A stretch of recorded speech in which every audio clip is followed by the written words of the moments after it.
drawing? Oh, nothing. It's just a doodle. What? It's not just a doodle. Let me tell you why.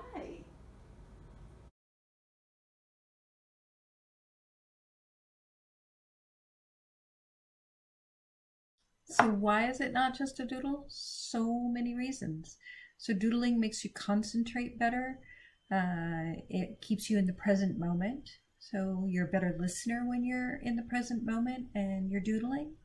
It helps, it's an outlet for everyday creativity and helps you generate ideas. So if you've got creative block, you can work out your ideas through doodling.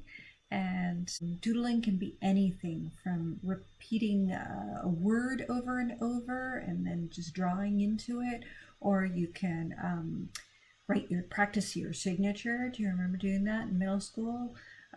Or you can make little cartoon figures or dots or lines or anything like that.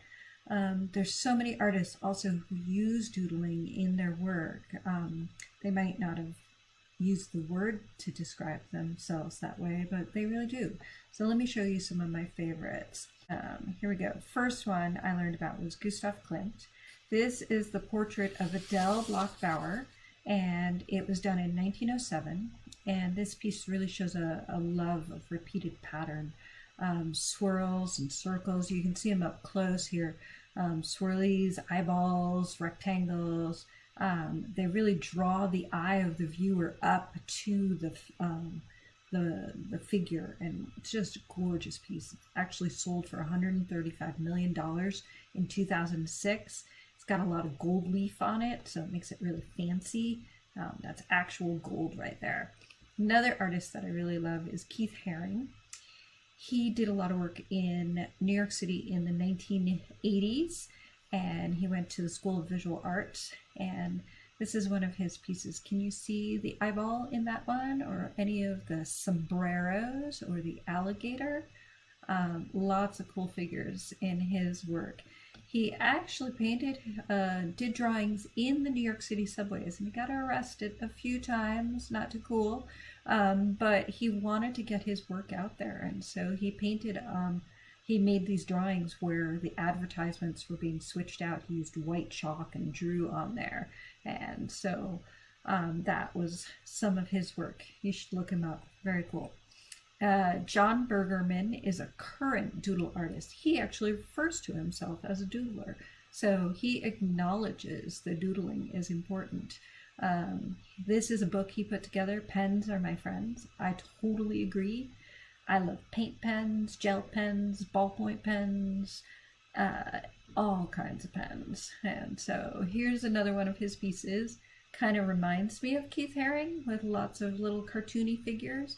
Also reminds me of the Ugly Doll plush figures that you find at places like Boo Radley's. At least that's where we got ours a long time ago.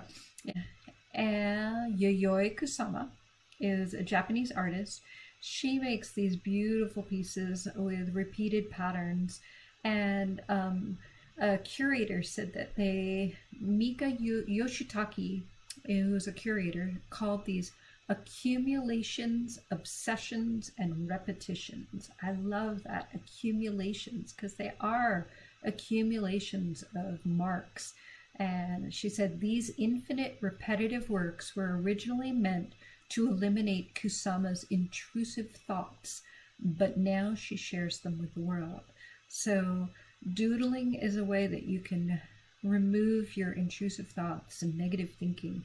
The other day I had a really bad day, and so I actually doodled bad words all over my doodle journal, and then added some sparkles and color, and kind of cheered me up. And so very interesting stuff. Here she is in one of her worlds that she creates. She creates these incredible worlds, and definitely check her out because she's amazing. James Sienna is another artist that I admire, and he makes these lines and paintings with all this pattern, and they almost feel like maps, whether they're maps of a place or water or the inside of a body. I don't know. Something he said about his paintings is that he said, I think my paintings are for unlocking thought in some way. but I think they're also about giving satisfaction, looking at something that is satisfying yet unusual. He also said, I don't make marks, I make moves. And so the act of drawing is very much about the act of moving. So, oh, here's one of my doodles. I love to doodle also. So this one I made a long time ago, and I decided to cover the entire piece of paper with stripes of color. And there's another one of mine, little swirlies of colored pencil, just covered the entire piece of paper with swirls of colored pencil of all different colors. I want to make sure to mention that all the images I used were solely used for educational purposes and with a lot of gratitude for the inspiration and the beauty that I enjoy from them. So very important to me. Yeah. So I hope you found some inspiration from these paintings and drawings, and maybe you'll pick up a pen or a pencil and try some doodling.